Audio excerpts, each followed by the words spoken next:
কথা পাইলে চান্স পাইলে কই হুজুররা তো পাকিস্তানের দালাল। আমরা কিন্তু 15 বছরে পাকিস্তান পলাই নাই, তোমরা ইন্ডিয়া পলাইয়া প্রমাণ করেছ তোমরা ইন্ডিয়ার দালাল। ওখানে গিয়ে প্রমাণ করে দিয়েছ।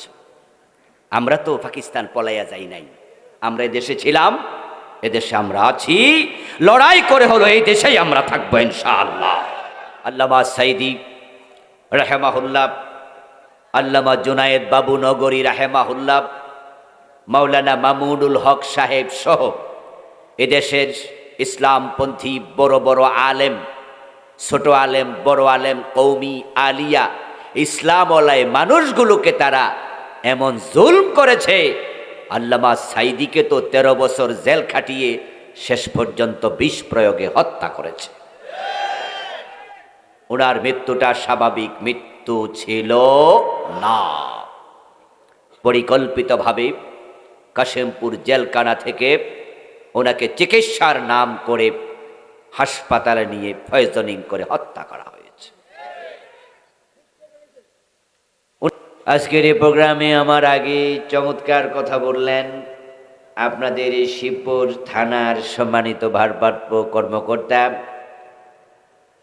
আমি আপ্লুত হলাম, একজন সরকারি অফিসার, একজন ওসি এভাবে কোরআন হাদিসের রেফারেন্স দিয়ে কথা বলতে আমি আমার জীবনে প্রথম শুনেছি। নিঃসন্দেহে এই শিবপুরের মানুষ সৌভাগ্যবান, একজন এমন আলেম অফিসার পেয়েছেন। আগে তো অনেক অফিসারে ছিল, অধিকাংশই ছিল জালেম, যারা মায়ের কোলের বাচ্চাকে গুলি করতে দ্বিধা করে নাই। হেলিকপ্টার থেকেও জালেমগুলো গুলি করেছে, যেটা আমরা জুলাই বিপ্লবে দেখতে পেলাম। কিভাবে যাত্রাবাড়ি থানা থেকে গুলি ছুড়ে 50-এর কম বেশি লোককে রাস্তায় হত্যা করেছে। বাংলাদেশ পুলিশ গর্ববোধ করা দরকার যে তাদের মাঝে সবাই খারাপ না, শিবপুরের ওসির মতো ভালো মানুষও আছে, ঠিক না? আল্লাহ তাআলা আমার এই অফিসার ভাইকে বাংলাদেশের সেরা অফিসারের একজন বানিয়ে দিন। খুবই খুশি হলাম, ভাইয়ের জন্য দোয়া করলাম, ভালো লাগলো খুব। আজকে আমার আগে আলোচনা উপস্থাপন করেছেন এশার পর থেকে নন্দিত মুফাসসিরে কোরআন মুহতারাম মাওলানা নাজমুল ইসলাম পাটোয়ারি সাহেব, মাওলানা আব্দুল মুমিন আইয়ুবপুরী সাহেব সহ অন্যান্য সম্মানিত আলোচক বৃন্দ, শিবপুরের ঐতিহ্যবাহী কোমরাদি ফাজিল মাদ্রাসার সম্মানিত প্রিন্সিপাল মাওলানা আব্দুল জলিল হুজুর সহ উপস্থিত হযরত উলামায়ে কেরাম, ইসলাম প্রিয় তৌহিদি জনতা, পর্দার অন্তরালের সতী সাধবী, সম্মানিতা মা ও বোনেরা, প্রিয় দিনী ভাইয়েরা, আপনারা কেমন আছেন? মাশাআল্লাহ, আলহামদুলিল্লাহ, আমিও ভালো আছি। আর আমরা আলেম ওলামারা 5 তারিখের পর থেকে ভালো আছি। অগাস্টের 5 তারিখের পর থেকে 4 মাস 5-7 দিন সারা বাংলাদেশে কোনো আলেম গ্রেপ্তার হয় নাই, ঠিক না? অথচ আগে প্রতিদিনই কোনো না কোনো জায়গায় আলেম গ্রেপ্তার হতো। আমরা বাংলাদেশের প্রবাদটাকে উল্টিয়ে দিয়েছিলাম গত 15 বছরে। আগে প্রবাদ ছিল চোরের মনে পুলিশ পুলিশ, এটা উল্টায়া দিয়া হুজুরদের মনে ঢুকাই দিছিল। আমরা হুজুররা সারাদিন ভাবতাম আল্লাহ জানে কোন সময় জানি ধরে। মাহফিল আসার পথেও অ্যারেস্ট হতে পারে, যাওয়ার পথেও হতে পারে। মাহফিল চলাকালে মঞ্চে আলেমকে বেজ্জতি করেছে, এমন ঘটনাও আমরা দেখেছি। হুজুর ওয়াজ করেছে, মুনাজাত করতে পর্যন্ত দেয়নি, মাইক কেড়ে নিয়ে গেছে। একটি দুঃসময় আমরা পার করেছি 15.5 বছর। আমিও এই থানা শিবপুরে আসতে পারিনি, অনেক দিন হয়ে গেল, প্রায় 1 যুগ হতে চলছে, আমাকেও আসতে দেয়নি।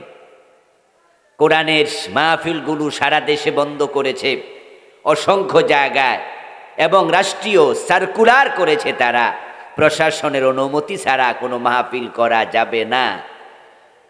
আজীব তো, কোরআনের মাহফিলে যদি 92% বাংলাদেশে অনুমতি নিতে হয়, তাহলে ইন্ডিয়ার অবস্থা কি হবে? ও দেশের মুসলমানরা তো কোরআনের কথা বলতেই পারবে না। কোরআনের কথা বলতে মানুষের অনুমতি কেন নিতে হবে? এই জমিনের মালিক কি মানুষ না আল্লাহ? কোরআন কার কালাম? তো আল্লাহর কালাম বলতে আল্লাহর জমিনে তাদের অনুমতি কেন নিতে হবে? প্রশাসনের কাঁধে বন্দুক রেখে একদল লোক ইন্ডিয়ার প্রেসক্রিপশন ফলো করে এদেশের ইসলামকে হত্যা করতে চেয়েছিল। আল্লামা সাইদি রাহেমাহুল্লাহ, আল্লামা জুনায়েদ বাবু নগরী রাহেমাহুল্লাহ, মাওলানা মামুনুল হক সাহেব সহ এদেশের ইসলামপন্থী বড় বড় আলেম, ছোট আলেম, বড় আলেম, কৌমি, আলিয়া, ইসলামওয়ালায় মানুষগুলোকে তারা এমন জুলম করেছে।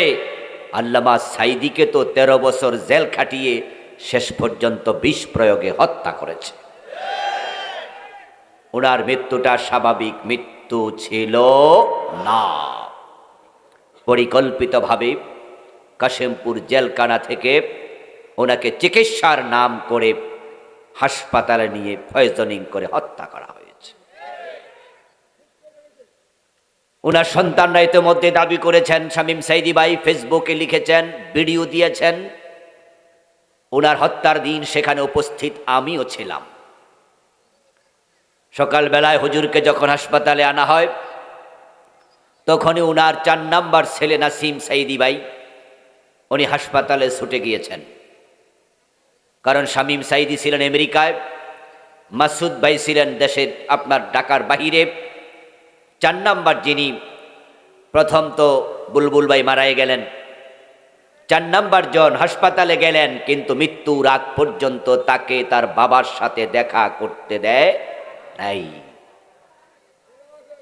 কারণ হতে পারে সন্তান তো বাবার কাছে গেলে জিজ্ঞাসা করবেন যে বাবা আপনার সমস্যা কি, হাসপাতালে কেন আনছে?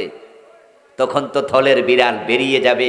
হুজুর তো বলবেন যে না আমি তো সুস্থ, আমারও তো হয়তো অন্য কিছু বলে এনেছে, হয়তো বলেছে হুজুর আপনার বডিটা একটু চেক আপ করি চলেন তো। হুজুর ভাবলেন যে জেলখানায় সারাক্ষণ থাকা তো এমন কষ্ট, বডি চেক আপ যদি হয় হলো, আর একটু গাড়িতে করে গেলাম আসলাম, 2-4 ঘন্টা একটু হাসপাতালে ঘুরলাম। একজন কয়েদির কাছে বাহিরে থাকাটা এটা খুবই প্রিয় হয়, খুবই আশার জিনিস হয়, বাহিরে আসলে ভালো লাগে। হুজুর হয়তো তাই এসেছিলেন, কিন্তু তারা হুজুরকে হত্যা করবে তাদেরই পরিকল্পনায় ছিল, তাই তারা নাসিম ভাইকে দেখা পর্যন্ত করতে দেয়নি। আল্লামা জুনাইদ বাবু নগরী রাহেমাহুল্লাহর মতো বয়োবৃদ্ধ হেফাজত ইসলামের মহাসচিব, হাটহাজারী মাদ্রাসার অত্যন্ত মোস্ট সিনিয়র মুহাদ্দিসকে তারা রিমান্ডের নামে 2টি হাঁটু পিটিয়ে অচল করে দিয়েছে। দুঃসময় পার করেছি আমরা, আল্লাহ শুকরিয়া। 5 তারিখের পর থেকে আমরা ভালো আছি। এখন আমরা মাথা উঁচু করে কথা বলি, আর আল্লাহ তাদের মাথাকে নিচু করে দিয়েছেন। এখন তারা পরিচয়হীনতায় ভুগছে, আত্মপরিচয় দিতে পারে না, মাথা নিচু করে থাকা লাগে। ওদের দোসররা আপনাদের এলাকায় আছে, ওদের কর্মীরা আছে, কিন্তু পরিচয় দেওয়ার মতো সাহস নাই। আল্লাহ তাআলা কোরআন মাজিদে বলছেন, ইন্নাহু লা ইউফলিহুজ জালিমুন, নিশ্চয়ই জালেমরা কখনো সফল হবে না। আর আমরা জানি আল্লাহর কথা কখনো ভুল হতে পারে না। জালেমরা সফল হবে না। আমরা দেখেছি ফেরাউন নবী মূসার উপর জুলুম করেছে, আল্লাহ ফেরাউনকে পানিতে ডুবাইয়া মারছে, সে সফল হয় নাই, ব্যর্থ। আমরা দেখেছি নমরুদ ইব্রাহিম আলাইহিস সালামকে অগ্নিকুণ্ডে নিক্ষেপ করেছে, নমরুদ সফল হয় নাই, শেষ দিকে ঠ্যাংভাঙ্গা মশার কামড় খাইয়া, জুতার বাড়ি খাইয়া মরছে। আমরা দেখেছি আবু জাহেল নবী মুহাম্মদ সাল্লাল্লাহু আলাইহি ওয়াসাল্লামের উপর জুলুম করেছে, 3 বছর জেলে রাখছে শিবে আবি তালেবে। তারপর প্রিয় নবীকে হিজরত করতে বাধ্য করেছে, বদরের যুদ্ধে মাআজ মুআব্বাজের মতো ছোট দুজন সাহাবীর হাতে নাস্তানাবুদ হইয়া জাহান্নামে চলে গেছে আবু জেহেল। ব্যর্থ হয়েছে আবু জেহেল, সফল হয় নাই, কারণ সে ছিল জালেম। ফেরাউন ব্যর্থ হয়েছে, সফল হয় নাই, সেও ছিল জালেম। নমরুদ ব্যর্থ হয়েছে, সফল হয় নাই, নমরুদও ছিল জালেম। গত 15 বছর যারা আলেমদের উপর জুলুম করেছে, আল্লাহ তাদেরকেও ব্যর্থ করেছেন, দেশে থাকতে দেন নাই, লাঞ্ছিত করে তাড়াইয়া দিছে। রান্না করা খাবার খাইয়াও পালানোর সময় পায় নাই।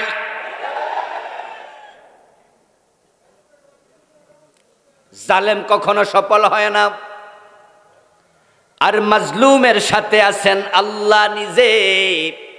এজন্য আলহামদুলিল্লাহ, দীর্ঘ 15.5 বছর পরে এখন মাজলুমরা তারা আত্মপরিচয় দেয়, বুক ফুলাইয়া কথা বলে, মাথা উঁচু করে হাঁটছে।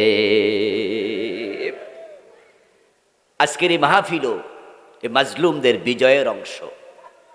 এই মাহফিলে আমি লাস্ট এসেছিলাম, যেটা আমাদের দায়িত্বশীল ভাই বললেন যে মানুষ মানুষের জন্য এই সংঘের পক্ষ থেকে আমাকে এনেছিলেন। আর অনেক দিন পরে আমি আজকে আবার আসলাম। আলহামদুলিল্লাহ। তোমরা আমাদেরকে বলো আমরা নাকি পাকিস্তানপন্থী। কথা পাইলে, চান্স পাইলে হুজুররা তো পাকিস্তানের দালাল। আমরা কিন্তু 15 বছরে পাকিস্তান পলাই নাই। তোমরা ইন্ডিয়া পলাইয়া প্রমাণ করেছ তোমরা ইন্ডিয়ার দালাল। ওখানে গিয়ে প্রমাণ করে দিয়েছ। আমরা তো পাকিস্তান পলাইয়া যাই নাই, আমরা এদেশে ছিলাম, এদেশে আমরা আছি, লড়াই করে হলো এই দেশেই আমরা থাকবো ইনশাআল্লাহ।